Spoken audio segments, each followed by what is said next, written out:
is a great evil that has taken root in my world and has begun spreading its chaos throughout the many verses. These guys don't understand. Mickey Mouse isn't gonna have a Christmas if we don't get the Coca-Cola on the McDonald's. Calls are charged at £17 per call. We have to pay to host this podcast somehow. I am the most complete fighter in the world. Yippee-ki-yay, motherfucker. You can call it the art of fighting without fighting. Stick around. Some motherfuckers are always trying to ice skate uphill. Dodge this.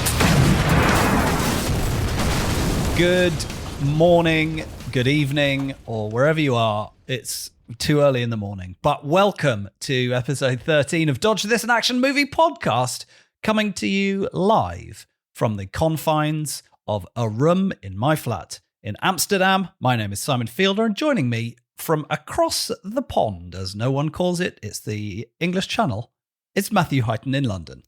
Yes, in the capital of the UK, for anyone who's never heard of the city of London. That is correct. Yeah. We are an incredibly international podcast. We are Dodge This, the action movie podcast, brackets the RRR movie podcast. If we were a tech company, I think after the last two episodes and their relative success, we would have pivoted to becoming a podcast solely about the Indian movie RRR, or Indian cinema at least. Seems there's like a great untapped audience ready to listen to podcasts about Indian movies. But we're not doing that. We're sticking to our relative guns and our comedian roots and British roots of always choosing the most challenging and difficult and unnecessary way of doing things, which is not to say we're not going to talk about more Indian movies in the future, but we have to stop talking about RRR for 5 minutes. After the next 5 minutes, I think, where we should have an amnesty. Get it in every episode, I think. That's it's just true, for the metadata. Or right. do what This American Life did and do a serial spin-off, which is like a 12-part RRR. And what they would find out that morning would change them forever. Oh boy. I'm not unwilling. It's still a great movie, and it's now out on Netflix, so everyone has no excuse to not watch it, including my parents. I recommended it to my parents, and they watched it, and they bloody loved it, didn't they? Amazing. An absolute treat. Just to say as well, thanks to those of you who did let us know you'd watched it. I very much enjoyed hearing what you thought of RRR. I know. It's great, isn't it? I think the only thing that is almost as fun as watching it is when you watch someone else or hear that someone else has sort of discovered it with those same excitable foreigner eyes as we did, and are just like, oh my goodness, what is this? What an absolute treat. And thanks to all the people who got in touch, replied, responded, engaged in discussion about the movie and recommended other Indian movies. Some people just recommended movies that weren't action films. Thank you for those. Also, gonna try and get around to those. For in terms of the podcast, though, what I think was the most interesting is, India is an absolutely huge country, lots of different regions. Different people recommended different things, different like pride from different regions. Some people sort of going, oh, you've got to watch this. And then someone immediately going, non-Indians will not like this movie. So I think what I've taken from it is, we just got to sample all of it and see where it lands. But if you are listening in India, I'm very excited about that. And please stay listening when we stop talking about RRR shortly.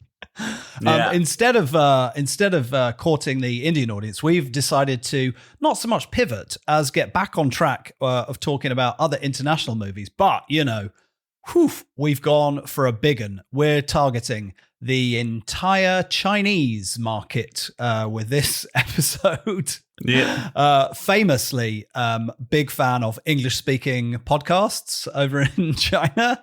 I imagine the numbers for this will be through the roof.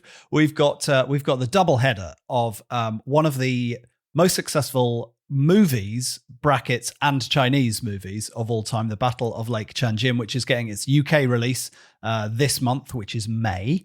And then also, we couldn't not speak about it because we both got our little tiny dicks blown off by it this month.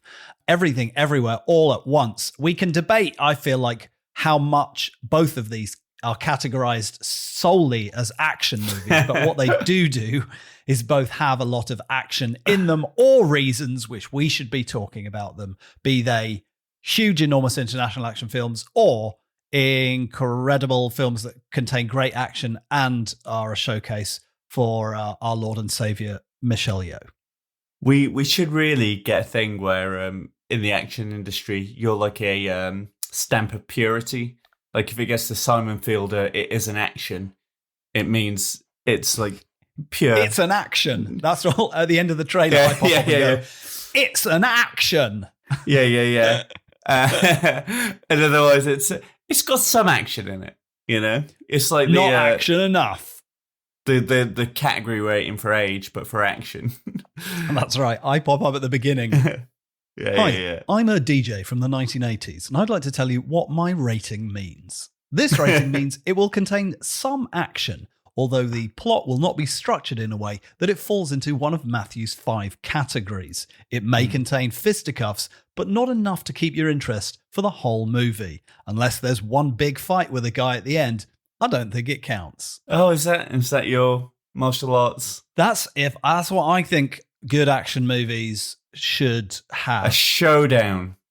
Gotta have a showdown, yeah. And I'll tell you, well, let's get into things you've seen outside of the main podding, because that neatly ties me into both Indian cinema and a disappointing showdown. I went on a little scurry around this month to find some other Indian movies to watch. Instead of taking any of the recommendations that we got across the internet, I decided to go out on my own, thinking that I knew best. No, I was thinking Vidyut, who made Sanak, that we both very much enjoyed. I was like, I'd love to see more of what he's putting out, and he hasn't put out anything since Sanak. So I went back into his back catalogue and I watched Commando 3, a movie that I had heard about a little bit and I'd seen some clips of on the internet, like when he had an interview with Scott Adkins on Adkins's YouTube show, and they showed some bits from Commando 3 that, well, I was like, oh, this is pretty good. It's got some like pretty good martial arts in. In hindsight, probably you could watch those bits on YouTube and not watch the rest of the film. This is my takeaway from that. It's kind of like going back to, after watching Sanak, it's like going back to his first indie album and being like, oh, I can see the beginnings, like it's the same fight choreography, some really nice bits, and then just quite a lot of stuff that's a bit like, eh. Like loving Wes Anderson and then watching Bottle Rocket. It's great. Yes. That's how you did it. Right. Yeah. And you can appreciate it now because you sort of know what he becomes. Yeah. So, but unfortunately, Commando 3, there's a baddie in it, and then there's a big build up, and then the end is just, there's no big fight at the end. It's one of the most ridiculous endings. He basically, I don't think I'm spoiling it for anyone. He like makes a video of himself on a cell phone, just telling everyone to just chill out and be peaceful with one another. It's like a religious war kind of thing. And he's just like, look, I think Hindus and Muslims should just get on, I think you missed all cell phones. You missed the point of this film entirely by the sounds of it. And then right after he does that, he sellotapes a grenade to the chief bad guy Muslim's face and kicks him off a boat. So it's sort of mixed messaging in a way, but the real message on branding, like you can put out a message of peace, but behind the scenes be an absolute psychopath. You don't have to back it up. Yeah. No one on the video he put out saw him sellotaping the grenade to his face. Anyway, it's got some good. I reckon you can look up the fight scenes on. During the video, can you hear sellotape? Does it foreshadow like, hey guys? That's how my closest I could do sellotape is like a fart, apparently. Oh, that was good. Dolphin. Oh, it's okay. I was a dolphin wrapping Christmas presents. That was good. I like that. All right. You seen anything else? I saw Kimmy actually on HBO Max, the new Soderbergh. Have you? How is she? She's great. Yeah, I really liked it. So have you seen it? No, not yet. It's supposed to be good though, isn't it? Yeah, Zoe Kravitz and a sort of You sound really deflated then. It's supposed to be good, isn't it? Yeah. Oh no, I really liked it. I'm a huge fan of Soderbergh. I think he doesn't really make bad films, does he? He's just a really solid director who tells really great stories.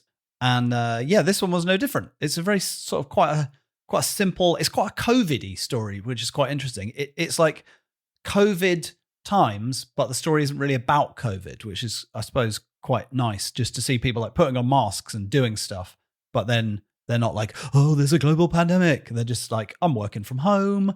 I'm a bit agoraphobic. I've got anxiety. There's some sort of conspiracy with like a huge tech company. And then it sort of turns into quite a nice like genre thriller. I would recommend it. Nice. Yeah. What about you? Oh, well, going to, I meant to ask, is Commando 3 a sequel to The Commando? Like, No, it's not. I did wonder. It's a sequel to Commando and Commando 2, also starring Vidyot. Okay, just checking. Yeah. I've watched quite a bit the last few weeks, but relative to the pod, I went back and I watched Rush Hour for the first time in about 15 years. Goodness me. Wow. Popped up on Netflix as a recommend, and it was one of those, it's late, I've got about 2 hours before I'm going to go to bed, so it fit the window. I went, you know what? It fit the window. I'll put it on. That is Netflix's MO, isn't it? As soon as they introduce a category that is like filter by running time, I think they are going to be onto an absolute winner. Ooh, Yeah. I really want to watch something, but I'd like it to be maximum 94 minutes. Yeah. Could you squeeze something in? Yeah, 97 minutes is where I start to go, ooh, that's a bit out of the window. Yeah. Oh, it is 11 o'clock. I'm not sure I want to watch a 2.5 hour epic. How's Sometimes Rush Hour doing these days? Haven't watched it for a long time. it's weird, especially like I still enjoy it, but it's definitely not, how when you watch it when it first came out, it's incredible, but it's definitely dated in weird ways. Like, it's hard to explain. Like the action still holds up, and that is still beautiful, but it's a lot less action than I remember. It is a lot more plot heavy than I always in my mind. Chris Tucker is, an it's weird to watch. taste. I didn't come out of it this time wanting to quote him to my friends. Interesting how that's changed over time. Yeah, but yeah, it was a nice nostalgic watch. I nearly went straight into Rush Hour 2, but it fell outside the window. And the other one I watched, which I've never seen, and I'm sure you've seen it, and I think you've talked about it. Although when I was watching, I was like, have I seen this? I watched an Iko Uwe. I watched Headshot for the first time. Oh, yes. Because that is on Netflix. I'm pretty Very sure good. I have seen it. I'm pretty sure I have seen Very it. good. What? Just run me through the bullet points of the plot on that one. Iko is washed up on a beach. He has no memory. And basically a doctor takes him in, and this guy who found him helped him out. But turns out he is an orphan raised by this absolute monster who has been taking kids on this island for years and raising them to be just psychopaths. So he's like runs this crime gang on this little island, and basically they were going to kill Iko because he was trying to sort of rebel, and then basically they go after him, get his new doctor friend, and he just it's just a classic. It's a bit like Game of Death in terms of it's non-stop fighting when the fighting gets going, and there is a scene in the police station which is just, you would love it if you've not seen it. I'm sure I've seen it. I can't believe I haven't. The fighting I've is got incredible. no recollection of it. But it's basically like Streets of Rage or that sort of 90s beat 'em up. He works his way through an area to fight someone at the end, and then eventually they're just like, well, we'll take out all the major bodies and we'll just fight each boss one by one. Boss battles. Yeah. But it's just that. It is literally one man going through kicking ass, and it is the action You'd in love it. to see The it. fighting is incredible. I really enjoyed it. So yeah, if it's on Netflix, so if anyone's into that, go for it. I feel like an old man going, I think I've seen it. I just don't remember. It's actually the sort of thing that my parents do, where you'll put a film on, and then 5 minutes in they'll be like, I have seen this. Yeah, I did that. I'm like, I'm pretty sure I've seen almost everything that Eco's been in. I have no recollection of Headshot for some reason. Oh, I've it's got to great. look it up. It is great. I did that boy. with a book once, if it makes you feel any better. Oh my The God. 2 chapters into a book going, this is very familiar. And then I'm sure I read this. I went to my bookshelf and I'd bought it years ago. Like, Oh, wow. 20 You already owned it. 20 years back. So in the end, I just put a little message in the book and left it on a train. That's nice. Yeah. What, if you read this, I will kill you. Yeah. I will find you. You are now responsible for this book's curse. You must read it within 4 days and pass it on. Nice. Right, we've got so many trailers. We're gonna have to do like fire through these, aren't we? We are going to have to absolutely wang it through the trailers. All right, let's go trailer time.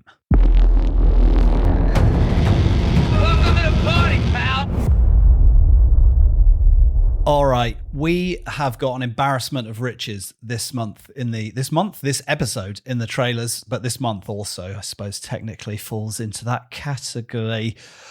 Where to start? We've got Indonesian superhero action. We've got Bruce Willis appearing twice, although arguably we're not focusing on the Willis factor. We've got another Indian movie that looks crazy. We've got an old classic that's coming back. We've got Jesse V. Johnson, DTV favourite, and we've got 2 big budget star vehicles.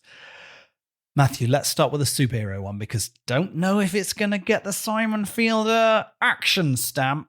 It's Indonesian superhero action, and I don't know how to pronounce it. Getokaka. Pronounced Getokaka, yes. I think it's the first Indonesian superhero movie, which is quite exciting. That's not something we've seen loads of coming out of there. And it does look quite fun. It's got all the stuff you would hope for from a superhero movie. It's got a guy discovering some powers. It's got people fighting in midair. I don't love that. But also, because it's Indonesian, it's got Yayan and Sisup from the Raid movies. So yeah, who always kick ass. Can't go wrong with that. I will watch this, and I don't know which way it'll fall on me. What I do love about this is when you say like you hate air fighting. Never looks good on film, but it looks great in Dragon Ball Z. So everyone who grew up at a certain time is trying to get that sort of feel into a film. Yeah, it just feels weightless, doesn't it? In so much. That's why Matrix Revolutions, the big fight at the end. Don't like it. Don't like it. Okay, we haven't got time to start talking got a about plan, more Matrix movies. Let's crack on. I only want to talk about Vendetta, which is arguably a Bruce Willis DTV movie. The whole that we know the story of this now. It's all absolutely fine, but this just looks like another generic straight-to-video movie that Bruce Willis pops up in for front cover DVD value. However, I'm wondering if there's a new contender to the Willis DTV crown, because suddenly, 3/4 of the way through this trailer, Mike Tyson just pops up.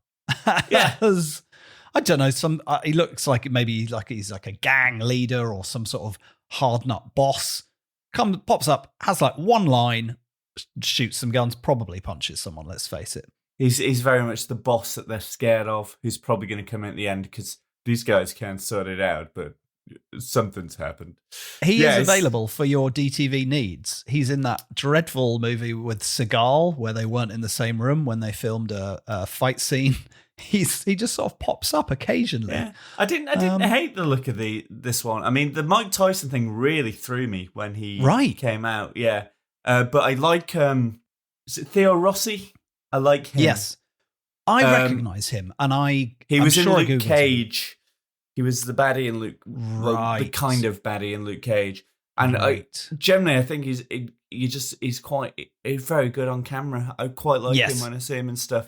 Yeah. When he popped up, I was like, "Oh, that guy! He's got a memorable way and face," and I couldn't place him. Okay, I'm going to tangentially skip ahead while we're on the Bruce Willis tip, because Brucey pops up in this very, very briefly.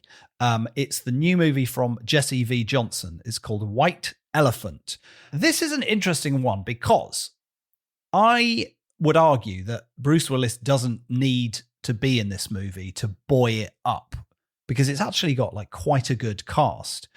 Jesse V. Johnson is a British guy who makes movies in the States, but he does a lot of DTV stuff. He's done a few really great movies with your mate Scott Adkins. He's got a very good eye for fights, etc. And now he's sort of... The last movie he made was called Hell Hath No Fury, which is like a wartime action thriller, which we might talk about in future because I've got it lined up. But depends if it gets the action stamp. I'm going to watch it anyway, so I'll talk about it probably next step. This one equally heavy on action. I didn't see a lot of fisticuffs though, so I'm interested to see if he's branching out to more quote unquote mainstream. He's also got Michael Rooker and John Malkovich in there. What's going on here? It's going to be one of those, isn't it? It looks like one of those films that you absolutely watch by accident and then go, that was great. Right. You absolutely arrange it by runtime on Netflix. You go, this comes in at a solid 96 minutes. This is not coming in at 96 minutes. This is 2 hours 20, and you think so? I reckon it's going to be, yeah. Oh, okay. I will take that bet, and I'm going to say it comes in under 2 hours. I'm intrigued. All right. This is Jesse V. This is Mr. DTV. We're talking, if it gets above 80 minutes, that counts as a feature film. Right? That's job done. I think 2 hours 20. I think this is one of those ones. Much like Vendetta, although Vendetta, I don't know who directed it, actually. I should have checked. But I'm more inclined to watch this because I like Jesse V. Johnson stuff, and I think he does a lot with a small budget, quite a lot of which must have gone on Rooker, Malkovich, and Willis. But again, it might turn out to be one of those things where they all sign on because the script's great. You know, like, there wasn't much money, but I read the script and I couldn't put it down, and then I heard John was attached to it. So, I just jumped in, and turned out we had a blast. I would love to know the real story of so many of those. Because, like, sometimes, say, like, with Everything Everywhere, like, Michelle Yeoh might read it and be like, this is absolutely mental. And then, say, I loved the script, And then sometimes people go, I read the script, loved it. And it's like, just not a good movie, where you're like, what was the script that you read? Because I want to read that one. Like, whatever got you hooked in, you just make bad decisions. But I would be impressed if Malkovich Rooker read this DTV script. Maybe I'm being too harsh. It could be all right. He's made some good movies of late, old Jesse V. So I'm ready for it. I think it's going to be all right. We've still got so much more in the tank, the trailer's tank. Let's just blast through. So I'm gonna throw this to you because I know that you're going to be excited about it. God, that. It's a teaser for a movie called Prey. It's Predator 5. No, it's actually Predator 3. It's really upset me that you put this in the thing as Predator 5. You've counted the 2 aliens versus predators. I counted the 2 AVPs. Yeah. And you knew that'd hurt my feelings. I'm sorry. It's technically Predator 3. Yeah. It's technically Predator 0 because it's a prequel. Right. But it looks very interesting, and everyone is hoping this is finally the thing that is going to bring the Predator franchise back on track and freshen it up for anyone who Hang on a minute. Wasn't there a Predator reboot? Oh, there were. You're right. It is Predator 5 because it's Predators and the one. Oh my god! So it's technically Predator 7. I completely put those out. There of was my the mind. Shane Black Predator, the Shane right? Black the Predator, one, the and Predator then and Predators. No. Yeah, I didn't really haven't watched either. I can't go into this because I generally can talk. I realise why I've put it to the back of my mind. There's something. No, I've not got time. But I can talk about the Predator in length for very specific reasons. Let's save it for when it comes out. Yeah. But with this, like I say, this is what they think is going to hopefully revitalise the franchise. For anyone who's not seen the trailer, it is set in the way back when, as I like to call it. I'm not sure the way back period. But yeah, so end The of old cowboy American times. way back. Yeah. But yeah, it looks like Native Americans versus Predator is the sort of hook that they want to go for it. But everyone's excited because the era matches the gun in Predator 2. So they are hoping this in some way is the tangentially the gun that Danny Glover's given in Predator 2. They think that this might be when the Predators visited and got that gun as a trophy. So we might see some of that, but they're keeping it very close to their chests. I quite like that little bit of lore. Yeah, that's fun. Yeah, but yeah, all right. I think that's everything you need to know about that. Predator 7, excited to see that. Predator 9. Okay. Can't believe I forgot 2 Predators. I know. I was like, I wrote Predator 5 on this document. I wonder why I did that. And then I'm like, I forgot about Alien versus Predator. Oh no, there was 2 more. There was 2. That's me just being really like, I like 1 and 2. Yeah, I'm sorry, I don't count any Die Hards after Die Hard 3 as canon. Yeah. Okay, let's head back to India because we've got to keep the listenership in that part of the world. Another trailer for you know what? I have to type all of these into the pronunciation engine before. I think it's called Dakad. And apologies if I mangled it. It is a feisty female fighting arse kicker coming out of India. Yeah, it looks good. It's got a bit of that Atomic Blonde energy, hasn't it? Yes, from a few years 100%. Ago. And I say that a lot of people getting shot in the head at close range. Yeah, and it's got that sort of stylized, even the trailer cut to the gun beats, a bit of neon light that we love. But this looks like it's definitely going to be massively stylized, whatever this film turns out to be. But it looks slick and it looks very well produced. So I think this is definitely going to be one for the list. She also pops someone's eye with a thumb in the trailer, which that's a bold move to put that out there. Yeah. So yeah, I think what I found quite interesting in the small amount of Indian movies that I have seen of late is, and I guess this is maybe I don't know how to frame this. There's a lot of people who are action heroes who aren't fighters, etc. Right? So there's a lot of wire work and slow-mo to cover, say, the fact that it's not Keanu Reeves doing 6 months of training, or it's just like we've put Bruce Willis in a martial arts movie, we're going to make him look good by filming it in a certain way. And that seems like a trope of Indian action cinema. So I'm interested to know if sort of as we go forward, more stars will emerge that are trained more in martial arts and stuff, like your vidiots, who we can like just see them doing the cool shit. And it's difficult to know from this trailer how much is like shot in a cool way, and how much is like she's trained up and we're going to see some nice cool long take stuff. Because even Charlize Theron looks pretty good when she's doing action, right? But again, this looks like it's not that sort of war RRR type of Indian action. This does look like it's slick, sort of. They want, modern day. They're gonna figure out what this person can do in terms of moving. Which you'd mentioned the Matrix. Exactly why the Matrix worked is they figured out how their stars moved and then choreographed the action around and trained them around what they could do. And I think this has probably got some of that. There'll definitely be wire work and stuff. But I think you're going to get a solid person, got a mission, gonna try and get there, discover something that turns out on its head, decides to walk into a place full of massively armed people and take them on their own. You know that's it's got to be one of your 5 action movie plots. It'll be a revenge. Surely. It'll definitely be a revenge. Surely. Yeah.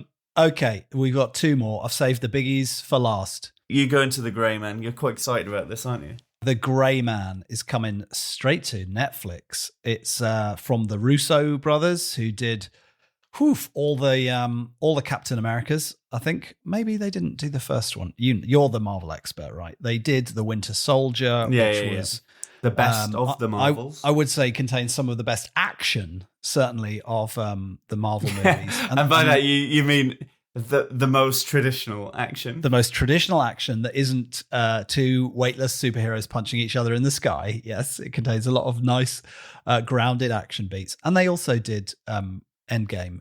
and those ones, those two ones, right? Infinity the two big War, ones. so Infinity War, So they've got good action pedigree, and this is them making a modern day actioner starring old Gozzo, the old Gosling, and Chris Evans, not from Don't Forget Your Toothbrush, the actor one. So it's Captain Kirk versus who's Gosling's most famous character, would you say? Drive, the silent man from Drive. Or La La Land. Yeah. Either way. Do you know Gosling's first acting credit? Oh, it's going to be something good, isn't it? It's going to be like The Mighty Ducks. I mean, that would be great. His name is Gosling. What is that? That would be great. It's Goosebumps, Series 1, Say Cheese and Die. Wow. It's still got a goose in it, to be fair. So that's pretty strong. Maybe, was he billed as Ryan Gosling, or was that when he chose his stage name of Ryan Gosling? I think this looks pretty solid. This is like a medium budget Netflix actioner, I think. Like, we're talking like a 60 mil kind of caper, which does probably mean that Gosling and Evans got like 10 million each. So now we're down to a 40 mil. Then the directors, now maybe we're down to like 30 mil. So, you know, you got to rope them in with that big money to get them straight to Netflix. So I'm not sure what the actual production budget was, but it looks like it could be a lot of fun. Is it Chris Evans or Chris Pine? Evans. I can't remember which one then, because you said Captain Kirk. Captain Kirk, that's Pine, isn't it? Yeah. Evans is what's Captain America? Yeah, America. Yeah, that's why I knew it was a captain. He's literally worked with the Russo brothers. When it clicked in my head, I was like, it's definitely Chris Evans. But sorry, I get Chris's mixed up. Like you get Michael Bay and Michael Mann mixed up. They're the same person. Same person. Never seen them in the same room. I think this is going to be very decent. Again, it's got two very strong actors to helm it. Yes. And then behind the camera, they've got people who know their shit. So hopefully, it's going to be one of those. It's not going to be a sleeper hit because everyone's excited about it, but it's going to be one of those things where hopefully you watch it and go, oh, this feels like a film, not like a Netflix mid-tier film. Which they have a, when they put everything into it, they do come up with a hopefully it's the movie that Red Notice promised it would be. And how dare you? Filmed on locations and not green screens, but arguably half of the budget does go to getting A-list stars to go straight to Netflix. I like Gosling, and I'd like to see him in more action. Like Evans is clearly very adept, as we've seen. Gozzo, he can do action, and I think he's also going to be good in this. Good comedy beats. So I wonder which way they'll fall. Right, we're half an hour in, and we've still got one more trailer. Good, and this is the one we've all been waiting for. Mission Impossible: Dead Reckoning Part 1 official teaser trailer 2023 movie, to give it its full title. Nice. In case you're having trouble finding that on YouTube. In case you've been asleep under a rock for the past 20 years? Yeah. Well, when did the first Mission Impossible movie come out? It was around Millennium, because this is the interesting thing about this Dead Reckoning trailer. It very much is doing the thing where they're selling it as there's no place in the world for Tom Cruise impossible mission types anymore. They're past it. They're dinosaurs. Whereas 20 years ago, the reason they did Mission Impossible was to modernize an absolutely, classic franchise. So they were like, well, let's take everything that feels dated in Mission Impossible and make it new. And then when you watch that back, there are laptops as thick as a loaf of bread and floppy disks. Yeah, he's hanging off the Eurostar in that, while David Schneider, the British comedian, is driving it. Yeah. That's I generally love that little helicopter in the tunnel bit. But I mean, this is like, you don't worry about Mission Impossible. They don't turn in a bad film. Whether you like them or not, they don't turn in a bad film. And I think they're going to throw the fact that it's gone 2 parts, and the fact that they've got so much, going on in their franchise to get this far. they're absolutely gonna. Chris throw McQuarrie everything at it. is directing these two, right? And Yeah. writing and directing them. And I would go so far as to say 7 is possibly the best Mission Impossible film. The last one, Fallout. Yeah. I don't know if that's a contentious opinion or just sort of stating the obvious, but outside of my love for Mission Impossible 2 because it's John Woo, I mean, 7 had a kind of Fast 5 vibe to it. Like, holy shit, you guys are not fucking around. Like, this is a great action movie. But again, like something that I think Mission Impossible does is they always throw something at the new films to try and sort of go, this isn't just us repeating what we've done. You're going to get all the stuff that you love, but there's going to be something like, I can't remember which one it is. Is it 4 or 5 where they brought Philip Seymour Hoffman in? But that one was great. That was absolutely great. And you went, oh yeah, this is completely... Was it 3? Was it actually 3? I don't know. I remember it felt not different. It's J.J. Abrams, isn't it? Yeah, but it felt like, again, everything feels like, nothing feels like, oh my God, this is a completely different film and franchise. What have you done to these characters? No. Everything feels like its own beast. Like, say, John Woo in 2, it's literally got the slow motion bike jump with some birds, if I remember right. But you're right, with Philip Seymour Hoffman, it almost had that like Alan Rickman in Die Hard vibe. Like, we've brought a really good actor in, and he is going to be a fucking great baddie. And he really was. Yeah. I think he's the best baddie of the series. But yeah, I think that's it. They've just gone, and that what I like about the Mission Impossible films, like, you're in there for some absolutely top tier action. Like, you're never going to get a bad action scene. You're going to see, you saw it in the trailer. You're going to see a wide shot tracking Cruise doing something mental. Yeah, just running. There's always that side on run. I love in the it. trailer. He runs so fast. Yeah.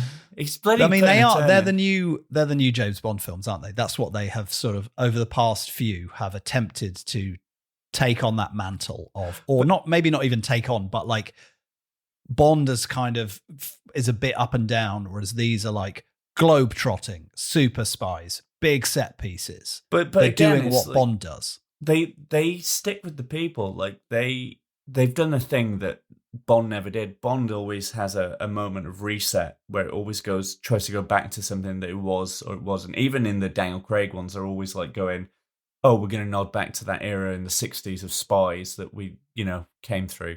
Whereas Mission Impossible, even though it sort of in a weird way came from that sort of genre in that era, they revitalized it for the noughties. And instead of like constantly trying to reinvent it in terms of we've got to make this look modern, they've just allowed it to evolve with the time. And I think that's why it's absolutely incredible. Like they're not going, okay, this looks dated 10 years ago. Let's try and go, here's day one. Let's reset it. They've gone, these guys have grown through these eras like you. They're getting older now. So this is what we're going to throw at you. Also, that's true. Know that their lives. It's great. I have just seen that we're nearly 40 minutes in now. It's going to be a long one. All right, we have to crack on. Those were only the trailers. Good Lord. We're coming into summer. It's big time season. Talking of big time season, let's get into our first feature presentation. And now, our feature presentation. Dodge this. Thank you. You sang the jingle that time. That was nice. Thanks. I don't always have to sing it. Did it quietly. Just, I don't know why, because you'll not have it in. You just did it to yourself. All right, first up, we have got The Battle at Lake Changjin. It is a 2021 film from China. It is the highest grossing Chinese film of all time. And I think I thought I wrote this down and now I don't see it. It was in the top 3 biggest grossing films globally of last year. And it didn't really get shown much outside China. That's to say how much business it did in China. It is a film directed by 3 different directors, and this is something I'm intrigued about, that covers a quote-unquote famous battle or period during the Korean War, where Chinese forces pushed American forces back. I think it depends who you ask as to the exact details of this story. I'm going to go ahead and say the exact details are not exactly what happens in this movie. This is a movie funded by the Chinese Communist Party's propaganda department. That's not even, none of that is a that joke. is something we need to talk about at the end. But yeah, I mean, I massively looked into this once the film was finished, and because I don't know much about the Korean War, like, at all. Well, I know same the here. beats. But this was a clusterfuck of a battle. This film is in Hollywood terms, it's a classic epic. It's a classic war epic. Like, it's 2 hours 3/4. It's not a window film. You're not, if you've started this past 9 p.m., you're staying up late. Yeah. I want to promise you next episode we'll do a film that's under 2 hours, but I feel like I've failed so badly in the last two. Between this and RRR, it's just too much. But it really sucked me in, this film, because it's done that thing that all good films do. I have a weird thing with the war genre, because I'm going to say this, Simon, I don't think war is a particularly pleasant thing. And as I've got older, all right, yeah, take heighten. I don't think I'm crazy saying this, but it's fucking awful. It really gets to me. And what this film does, to its absolute credit, is it does that thing where it sucks you into its characters, like its leading characters, and makes you realize, like, the scope of everything going on around it. This film is very good at honing in on specifically the two brothers who are sort of at the center of this sort of story that goes to this troop, who are like a very good sort of ground troop in the army, and the Chinese army. They've come off the back of sort of all the 40s and World War II and stuff, and they're supposed to be going into this peacetime, and then the Korean War's kicked off. China's decided to aid it. Chairman Mao sort of push them in, and they give you all the sort of edge of history, but they keep with these two brothers. One of them is a seasoned soldier. The other is a 19-year-old who's followed his brother because he thinks war is glory. And they do that great thing of honing in on these characters, keeping it really tight and really contained. Like, there's a long scene where they're traveling in a train, and it sort of really does well to sort of set the tone of the characters and stuff. But then suddenly they'll just pull out, and you'll go, this is fucking bananas. Look at the scope of what's going on. And, like, again, I don't fully understand the Korean War, because it's not something that I've ever really looked into, but you get a very sense in this film that America's come off the back of World War II, because it's about 1950, the Korean War. So they very much, they have honed their military. They have upgraded their military massively for World War II, and the technology absolutely outclasses the Chinese army. There's even a bit where one of the guys who's like an explosions expert, he's really good with mortars, he gets to look at the sort of a turret of the American army, and he's just like, this is beautiful engineering, and they're always up against it because of the air, like the American aircraft that are going to be bombing them and stuff. And something that it's very much an underdog story in that sense. Yeah, even though it is told by the Chinese government's propaganda department, it does very much paint the Chinese soldiers as the underdogs. And I guess, like, technologically, they absolutely were. America dominated with firepower and technology at that point. Well, they try and put it into the spirit. There's even a bit where the Americans salute their army, and it is very much like, as in, they have this will to fight. But if you look into the history of it, it's horrible. Like, there's about 5,000 to 8,000 American casualties, and then about 30,000 to 40,000 Chinese casualties. And it wasn't just like this battle portrays, like, the film very much portrays it as they come in and there's this big fast-paced battle, but it was 17 days in the worst, like, freezing So terrain. cold. Yeah. So like No, they like no food, no warm clothing. Like, you know, they're the sort of the spirit of the soldiers is what gets them through. Yeah. But I mean, as a war film, it's very good. Again, it's interesting, isn't it? Like you talk about the Chinese propaganda, like because I'm like I say, I'm not a massive fan of the war genre, but I will watch like a lot of war films. Like I really enjoy ones that jump to mind that aren't Full Metal Jacket and Apocalypse Now, like Hacksaw Ridge, stuff like that. When a big one comes out, I'm like, I'll watch this and I'll get really whipped up in it. And I think that speaks to like, is this an action film? You know, because I realized that like the kind of gung-ho attitude that we would approach most action movies with is quite difficult to approach a war film where you're like, woohoo! And especially a war film where the woohooing is like loads of Americans being killed. Well, that's what I was going to say with the propaganda stuff. It's interesting to watch. And again, RRR was a good one to show the British Empire and stuff. What's good about watching international films is you realize that Hollywood's machine is very much such a pro-American agenda. Like when you look at Top Gun was pretty much a propaganda film. Like the amount of people that signed up to become pilots after Top Gun, like is unheard of. And you become a sort of attuned to that sort of cliche of USA. And when you see it from a different side, it's exactly the same beats. It's exactly the same energy. And what it is it's making you care about people you don't want to see die, but you know the odds are massively stacked against them. It's like watching a soap character.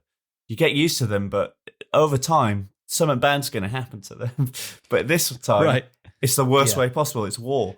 It's very interesting, isn't it? And I think it speaks to like perhaps the narrative that we've been fed our whole lives is that I found it slightly odd to watch a war film where the allies ostensibly are the baddies in this film, right? And I think one thing it did well is that it did sort of make me care about the Chinese army characters. And to some degree, I was like, oh, they are succeeding. Hooray. But I felt oddly like, oh, but wait, who are they? It's like there's like American, British, South Korean soldiers who made up the opposing force. And I found it interesting that like RRR, I was like, hooray, kill all the British people, woo, completely fine. And this, maybe because it was like grounded so much more in reality and it wasn't quite so fictionalized and fantastical, that it just felt, I don't know, it kind of left a weird taste in my mouth to see it told from the other side. Well, I think the reason that is partly because there's definitely like, so at the end, the propaganda machine kicks in right at the end credits. It's a real jarring ending. Like they really suddenly are like, by the way, China is great. And if you fight us, we will murder you. Like it's really is that sort of ending. Whereas all the way through, they've been quite balanced with the history of it. So that is true. Yeah, they've been looking at Chairman Mao and like how his son went in, how his son died, and all that. They look at the American generals and sort of the campaign they're fighting. And even though like the Americans, for the first, this is what I've loved about watching a lot of international films is you hear how other countries think Americans think Americans sound and like, it is exactly right. Like there's a bit where he literally goes something like I thought we'd be home in time for Donald Duck at Christmas. It's like that level of let's get our boys home for Thanksgiving. Which it's like South Park levels of like you hear a guy, but they do sort of focus on, they go into sort of the American campaign and stuff, and you do get a sense of like no one wants to be in this war. And that was the weird thing. Like they don't sort of blatantly shit on America in the way that RRR paints the British as like cartoonish bad guys. This, at least, I felt did handle it with while it was broad international Chinese propaganda strokes, they didn't, like the generals weren't portrayed as like awful sort of like dictate, like fascisty, like I want to kill all the Chinese people. You know, they were just like, we're very confident. We've just, come off the back of a big war. We can do this. Maybe our what is that phrase? Grasp is out, Reach. reached our stretch. Our reach is out, grasped our. What is that phrase? We've outstretched our grasp. Grasped has reached our stretch. They fucked it. They just yes, yeah. And I knew worryingly little about the Korean War going into this movie, and one of the things that I didn't love was that it didn't really give me enough information to like know what was happening. Like it just starts with America is invading, and you're like, whoa, wait, what, why? Hang on a second, what's happened? And it sort of was a bit like, I'm not sure it was exactly. They weren't just like we're now at war with China. It was like it was a little bit more nuanced, I think. And then I had to watch the 3-hour movie and then go and like learn the bullet points of the Korean War to be like, oh, okay, so it would have been good to like maybe have that even just like a text scroll at the beginning, just to be like, this is what's happened so far. Here's where we're at. Do you think they'll like, because we're really seasoned as British people, we're really seasoned in the sort of Vietnam War because it was such a Western sort of the 60s, all the media of it and all the images coming back were already ingrained in sort of the zeitgeist and the sort of cultural history of Matthew, I wasn't alive in the 60s, man. But do you know what I mean? How old do you know what I mean? But what I'm saying is like we very much, that was part of our cultural memory. Whereas the Korean War, even like World War II, you look at World War II, there's images you understand. Korean War, it's not something we ever were really sort of, for us personally, our generation, it's not something we really saw because it was just before that sort of Vietnam. The media is in the war. We can see what's going on. Yeah, it's not in the school curriculum or anything. It's like, well, I've heard of it. Yeah, we knew it, but I didn't know what it was about. No. Yeah. But my point is, in terms of film, is America, even like when you look at films like Hamburger Hill is a really good example of the American propaganda machine in Vietnam. There's so many American films that still try and portray Vietnam as a win, even though it was such a massive failure as a war. Yeah. And that's to do with, so many external factors and stuff that we don't have time to go into, nor are we the podcast to do so. No, remember, we are an action movie podcast, so we should probably sidle into that is why, when you look at the economics of the situation in that time in America, why they are... but the point is, if you look at something like Hamburger Hill, where they focus on a battle, which I think this is a very good parallel, because this is a battle which was a success, but also a massive failure in terms of how many lives lost and stuff. This is the sort of thing you're looking at. But at the same time, you do get that sort of Full Metal Jacket thing where it does focus on the duality of men and the idea that the soldier isn't necessarily the person, and the idea that in the wrong situation, anyone can be a different version of themselves. Like, you might not be a killer, but you can become a killer. You might not be a bloodthirsty, but in the sort of the red mist of war, you can suddenly become confused and jaded and stuff. And I think they do that very well. And one thing that I think was very good in this film, and I think it's very much an Eastern thing, is to not lose yourself to the animal you can become in war. And it was always about when to shoot and when to kill and when not to. And is really weirdly, they made war into sort of this civilized sort of reckoning of the person, where even though you are there and it's all this atrocity and stuff like that, it's up to you when you pull the trigger. And sometimes it's about I think survival. In spite of everything, they do the thing that you need to do with war movies, which is sort of humanize the characters. And just as you say, like, thousands of people lost their lives, so they focus on a few select people. We don't get to focus on select people from the US side. We focus on a few people in the Chinese army and see their journey. And one of those people is Wu Jing, the poster boy for Chinese propaganda.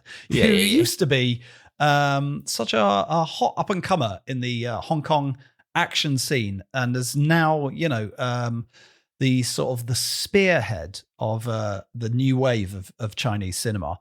I feel like we've got to talk about this with our action movie goggles on. Yeah, I was just going to say, but tell me about the action, Simon.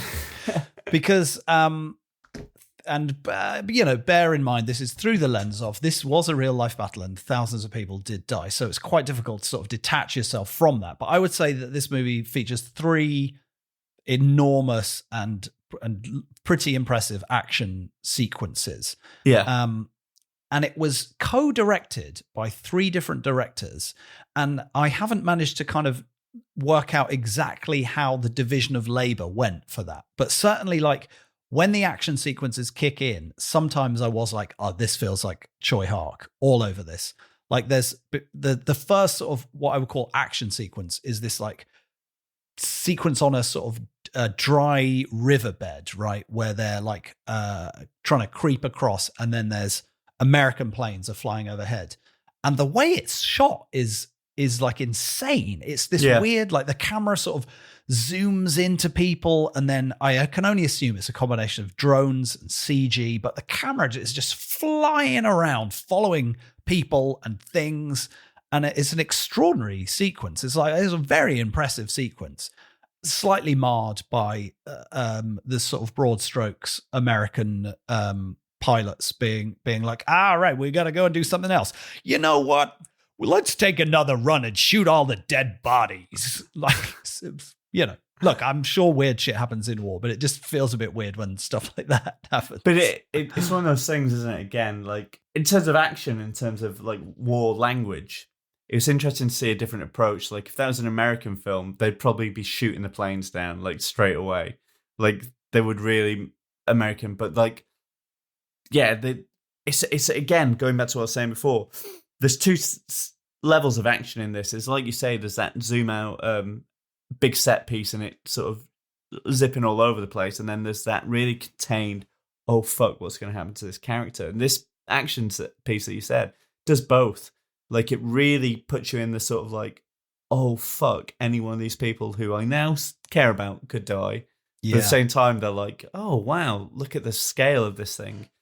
But yeah, I find it weird because I found some of the action pieces so slick. Like the mountain village, that whole battle is... I would say that's the next action sequence, isn't it? The second one. That is, again... That is on big time level with some of the best war battle scenes I've ever seen. It is mad. But it feels very focused in and very contained. It doesn't feel like the other action sequences where it does zoom out and so this feels very on the ground, sort of like you're almost looking down the barrel of the gun with them. If you're going into a building or a corner, you don't know what's around the thing. And for me, that was really intense and really like my heart rate was through the roof. And it wasn't like it was as a film, it was great, but it wasn't pleasant at times. I was like, oh God, this is fucking horrific. And I think that's it, isn't it? It's like if this was a movie about, terrorists taking over a town and a gang of mercenaries, you'd be like, woo! But because it's like, it's a war. And I don't know if this particular thing happened in this war or they were just like, we got to get a big action sequence in here. And then it sort of plays out like a Call of Duty mission where it's just like, we're overwhelmed. There's too many of them. And they're like, okay, we're here now. We're going to save the day. And then it's like, you got to take out the radio tower. And then, so they're just like, okay, you got to go from here to here to here. You say this, but I thought that mountain scene was very similar to the end of Saving Private Ryan. Like it's a strategic point. So in Private Ryan, it's the bridge. In this point, it's a radio tower. It's a strategic point that you have to either save or destroy. And again, I thought it was very similar. It was a contained troop of people in that scene in the same way as Saving Private Ryan. And very much like it went from you're dodging bullets, you're dodging mortars, you're dodging explosions to you've gone in this building, now you're in hand-to-hand combat and it is brutal and it is gritty. It starts big, and as it goes on, it kind of the scale gets smaller and smaller. So it starts with like a firefight across a football field, and then ends in and it reminded me of John Woo's Bullet in the Head, which is a Vietnam set movie that has like these huge moments, and then also these really contained moments of like they're just there's like 3 people just having a fight, and it's not like a hand-to-hand martial arts fight. It's like a horribly sort of aggressive. It's like that bit in Saving Private Ryan where the guy gets stabbed and it's like shh. It's like that, and this is horrible. This is where a war movie isn't an action movie, I think, because in an action movie you know the guy's the best and he's going to overcome it. When in this one you're like, oh fuck, this is just whoever pushes hardest right now, whoever's lucky. And that was the thing. But I mean that whole scene was like, for me, that was the standout of the film in terms of. I did quote unquote enjoy that scene sort of on a purely action basis. After the point where I was just like, oh, they're massacring US troops. And then I was like, then it kind of came down you're to so like pro-America in this one. You couldn't even, 5 minutes ago, you couldn't even call America terrorists. Oh boy, this podcast has now been flagged.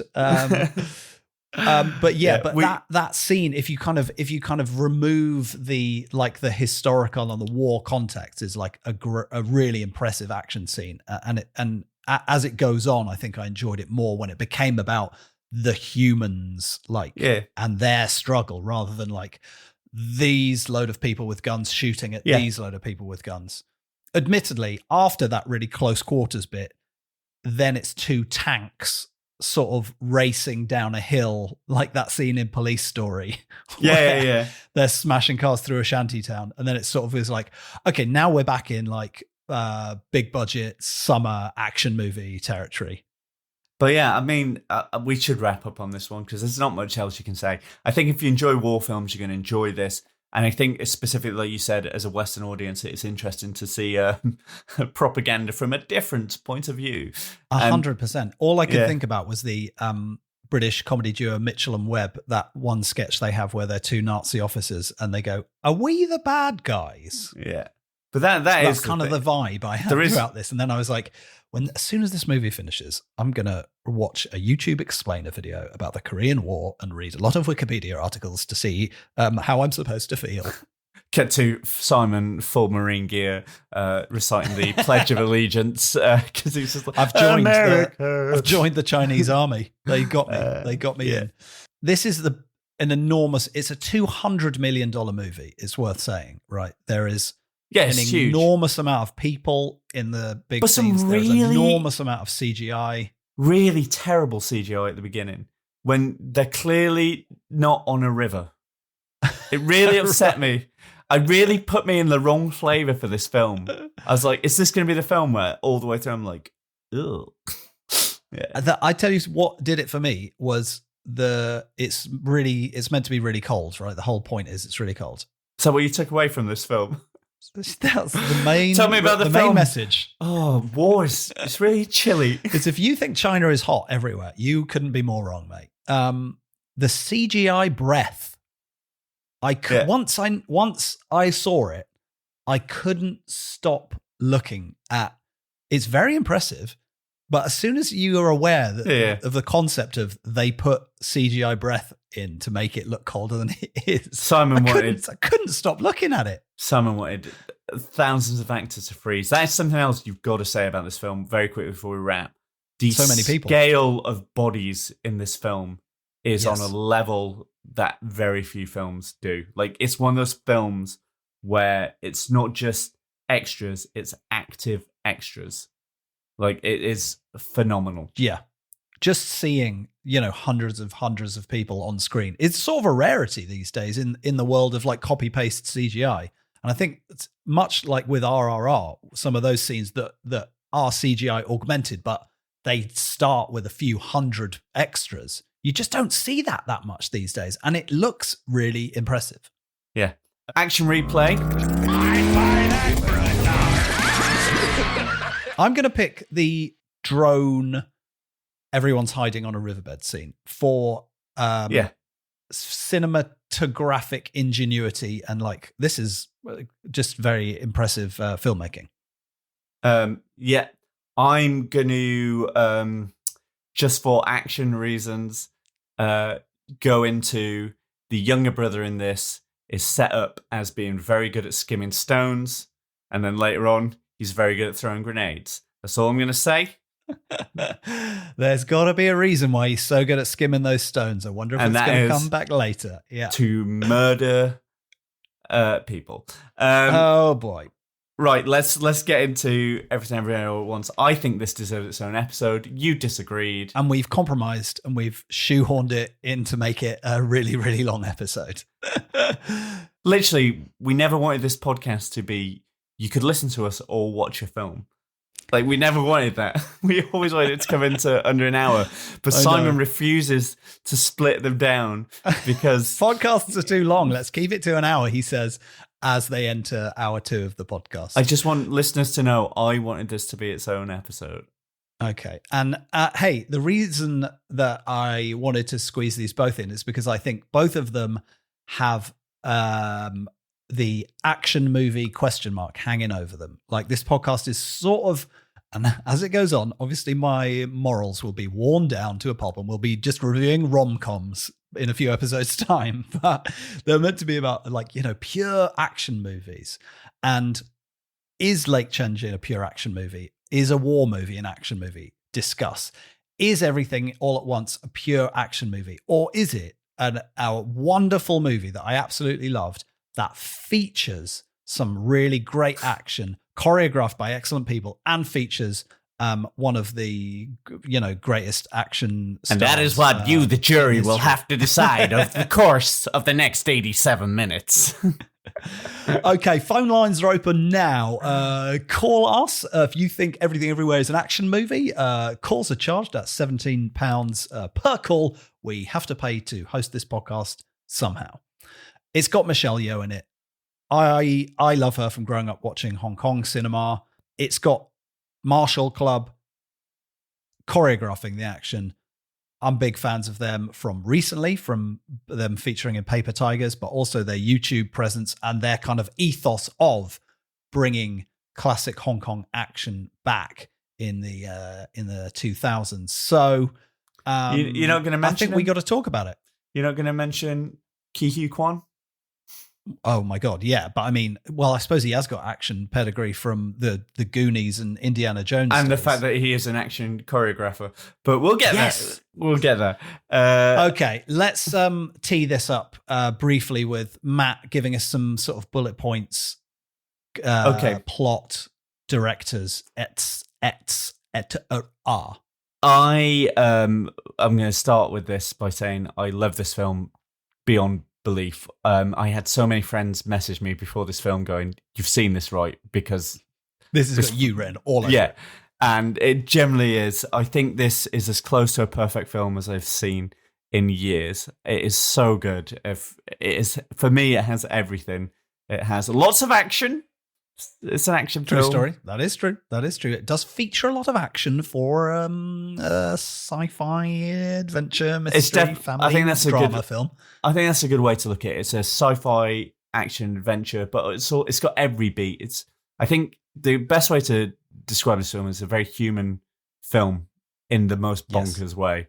It's very like much RRR featured every genre. This similarly features every genre, but in a very different way, I would say. Yeah. So basically, because we're in multiverse territory, which for a lot of younger listeners, which of many we have, they love it. It is very much multiverse is, the flavor of Hollywood at the moment, even though it's a very old concept. But yeah, it is essentially the old question, sliding doors. One decision at a pivotal or not pivotal point in your life could send your life in an entirely different way. What the film Everything Everywhere All at Once proposes is what would happen if you had access to those other selves. So not what would happen if you could travel through different multiverses, what would happen if you could access the person you could have become and take on their skills.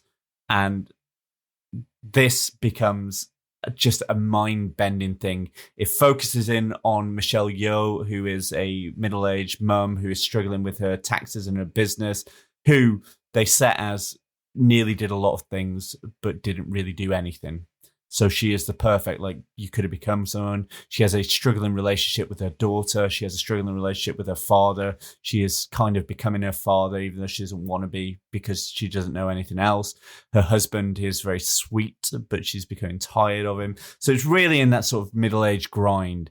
And then suddenly what becomes a regular trip to the tax office for a Chinese immigrant to America who is struggling with a lot of like Americanism anyway, becomes this just all-out onslaught of madness in the most beautiful way. I've never seen a film where every detail becomes so important for the littlest reason. They're very good at giving you a snippet of a giggle or information. It becomes huge down the line. And I don't want to give the central thing away, but there is a multiverse being who is threatening the fabric of existence. And so a version of her husband comes to find her to try and save the multiverse. And this is where I disagree with you. I think the action is non-stop. And now, after what we talked about earlier, I realise it's because it didn't have a big fight at the end. You've disregarded it. But it is so good. Like like I say, it's internal logic of this film is impeccable. Like the way it sets up. So one of the things that they set up is the multiverse. You can access a different life by doing something completely random, which the improbability means you can cast your consciousness into another part of yourself and suddenly become kick-ass at martial arts, because in one universe, for Michelle Yeoh's character, you were. And then this happens all the time. And it's just that sort of like, it's so silly, and they just believe in it, and they just go full on. Yeah, it's amazing. The beautiful thing about this, the central thing is, everyone is so normal. So it's like watching your teacher from primary school who used to play the piano suddenly become a murderer. Like there's definitely a huge Matrix influence in this film. It's undeniable to the point where they clearly like the idea of the agents can become anyone. Like they even have the earpieces. There's even ways that it's framed, and even ways that the cinema language is going, we love the Matrix. And like that's the thing, I think. Like anyone can suddenly be activated and become this sort of just this agent of absolute malice. But it is like, I can't believe you didn't class this as an action film. This is some of the best fight scenes. This is some of the best fight scenes we've seen on a podcast. The staircase fights, like, don't get me wrong, there is some wonderful action in here, incredibly handled by Martial Club, who we have talked about before, because they were in Paper Tigers, and they are choreographers, and they are also in this movie doing these fights and doubling for numerous people for the incredible fight stuff, which has that 80s, 90s Hong Kong flavor all over it. And to see Michelle Yeoh doing that as well is just like, ugh. I mean, there's so many factors that slot together to make this a chef's kiss movie. The only reason I would say it's not an action movie is because I think if you approach it that way, then there's the possibility it will not deliver everything you want. If you approach it as, this is a wonderful movie that features wonderful action, then I think you're not going to enjoy it. There's no way to not enjoy it. Like, it's a wonderful movie. It's a visually striking movie. And that visual striking language also seeps into the action scenes, which had no need to be as incredible as they were. You know, they could tell a sci-fi story without it, but because they have Michelle Yeoh, because they love Hong Kong action, you know, they roped in these guys to make the action look like this, and it just checks all those boxes. When it kicks off, it's amazing. But again, this is why it is, because they've picked people who can absolutely kick ass on screen. Everyone has been selected to sort of disarm you. Like, Michelle Yeoh's character is supposed to not be this person. So the idea that she could have been this person is the whole central premise. So when, like, you can't do this badly, that's the thing. Like, the idea that you can access incredible martial arts skills, if suddenly you were all right in martial arts, you'd be like, you got to deliver. Yeah, then it does deliver. And again, going back to The Matrix is something we keep referring to in different ways in this episode for some reason. They again understand how people fight in both plot wise and stuff. There's a very beautiful thing in this film where Ki Hye Kwon he says why he fights differently, and this is something that I didn't expect. I was blubbing at times in this film. It's so human at the center of it, but they understand their characters and how they move. Like Jamie Lee Curtis is incredible in this film, and when she fights, she's not a trained fighter. And so, yeah, they go, how would this woman brawl, essentially? And it's still, you know, she's up against Michelle Yeoh, who's suddenly accessed these martial arts skills and is as slick as anyone can be. And they've realized we can't train Jamie Lee Curtis to do this, but we can make her this oppressive figure who could murder like a you sort in a of second. ogreish wrestler figure. Yeah, It's incredible. And there's some amazing shots of that, like Jamie Lee Curtis gets to do. There's one particular one that may or may not be in the trailer, but it's certainly in a bunch of the videos that I watched of her, like flying through the air in slow motion, like this sort of incredible, like wire work vibe. And yeah, stuff like that is just like cinema. But again, like, because I watched Doctor Strange, and one of my biggest problems with You've had two multiverses this month. Well, this is the thing with Doctor Strange. It felt like the multiverse of madness was Doctor Strange goes to 3 places, whereas this felt infinite. This felt absolutely like, and not There's just no hot like dog fingers in Doctor Strange. Oh, Hot Dog Fingers was great. We don't have time to go into Hot Dog Fingers, but if you've not seen this film yet, Hot Dog Fingers. But this is the I think thing, it's like, enough in the media that it's not a spoiler, and it's so sort of not spoilery anyway. But it leans from like, we are committed to this sci-fi premise, to we are committed to making this martial arts scene amazing, to outright like absurd laugh out loud comedy moments with such impressive aplomb. But then it completely disarms you and pulls you in. So the biggest credit to this film is it's a film about family, and it's a film about family who are they're what's it called, functional. Dysfunctional. Thank you. I want to say disjointed. I was like, it's not the word.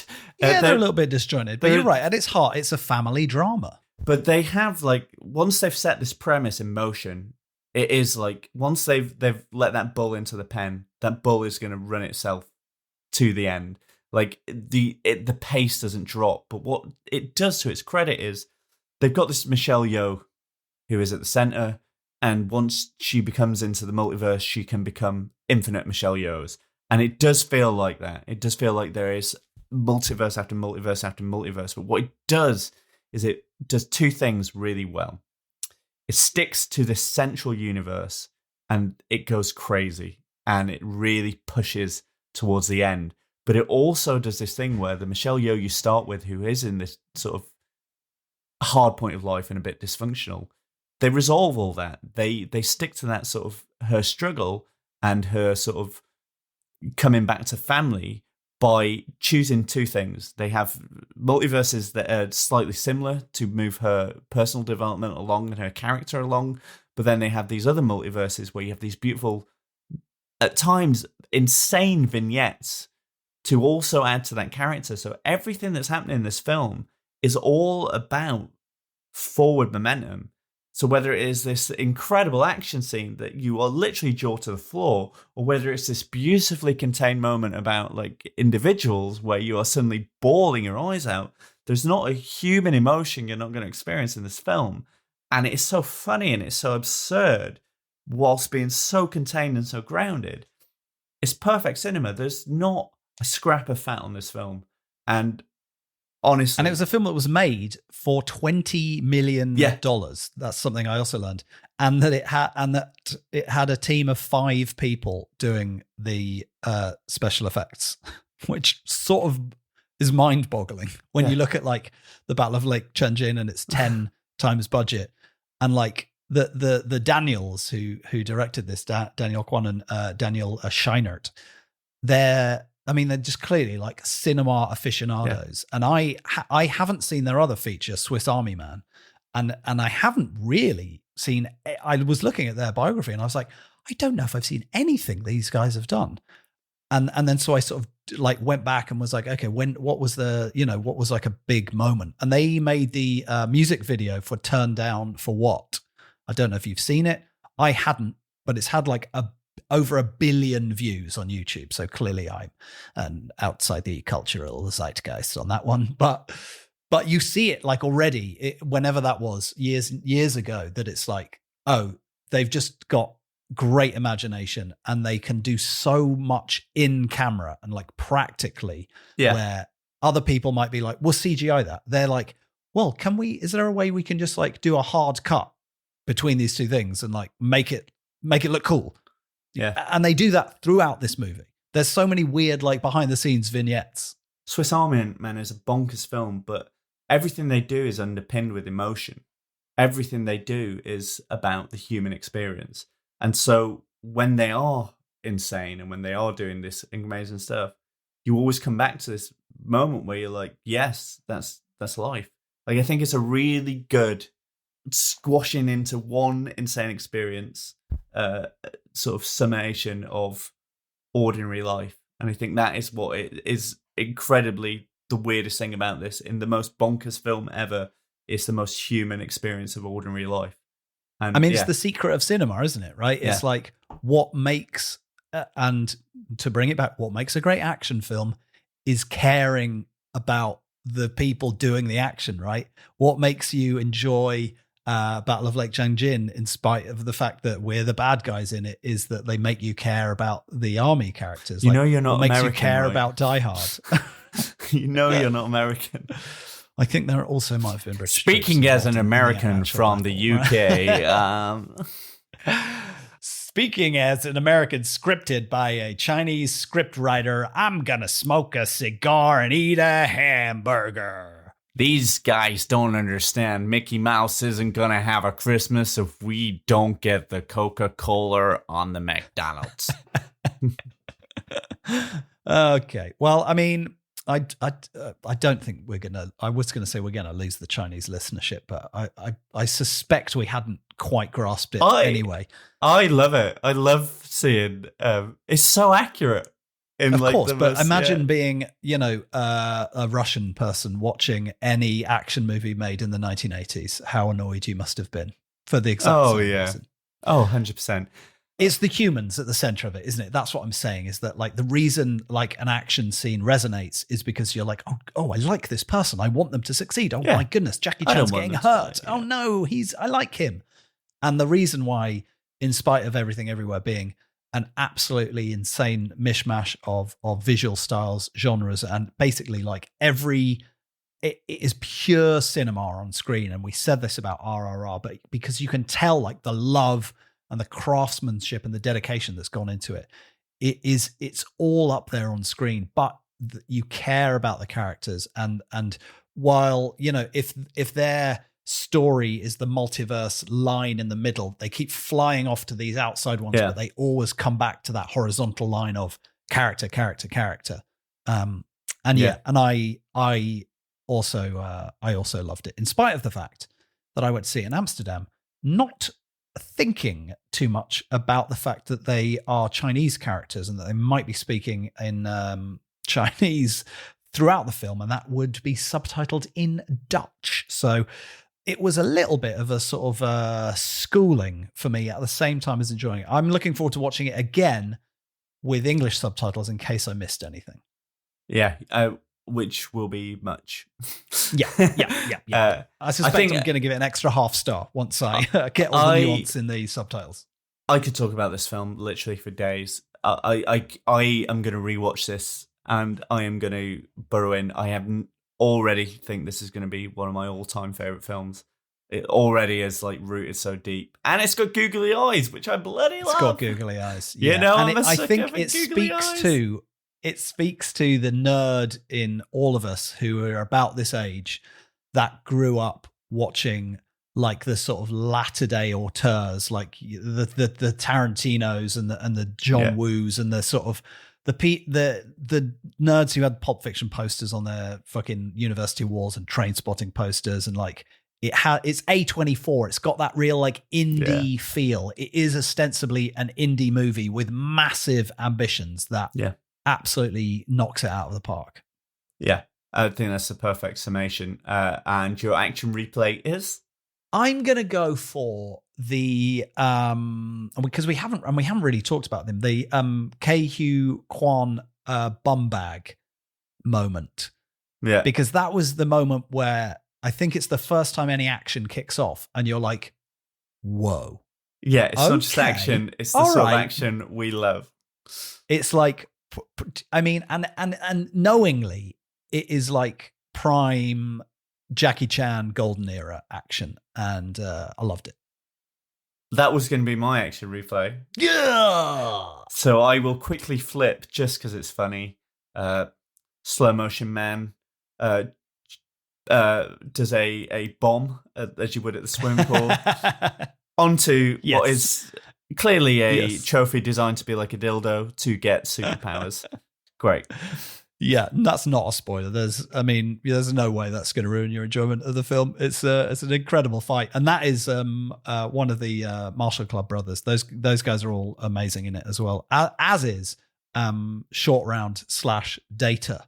Yeah, who Kei-Hugh Kwan, stopped acting for the best part of 20 years, decided to come back and make an absolutely incredible return. But he has been working behind the scenes in action choreography. Simon, this is generally a thing, because I've mentioned 87 minutes as a time so long. If we wrap up now, we will have gone to 87 minutes, which is far too long. So thank you if you've got to this point. I'm so delighted if you've kept listening, and I'm sorry we've dragged this out for so long. We had so many trailers and we had 2 big hitters. This is my promise to you that I may or may not break. What next episode is one movie. I'm gonna try and have it be a movie that isn't 3 hours long, Matthew. That's all I can promise. Okay. Let's wrap up, because in the meantime, there's no time for action movie trivia where we've gone way over. Thank you so much if you've listened this far. Any final words, Matt? Yes, in the spectrum of existence that is the human condition. Okay, I'm going to fade him out. I've got to fade him out. I think you can find us on social media at Matthew Heighton, at Simon Fielder, and understand. See you next time in 2 weeks. We Goodbye. Are infinite, and we have potential to do anything, everywhere, all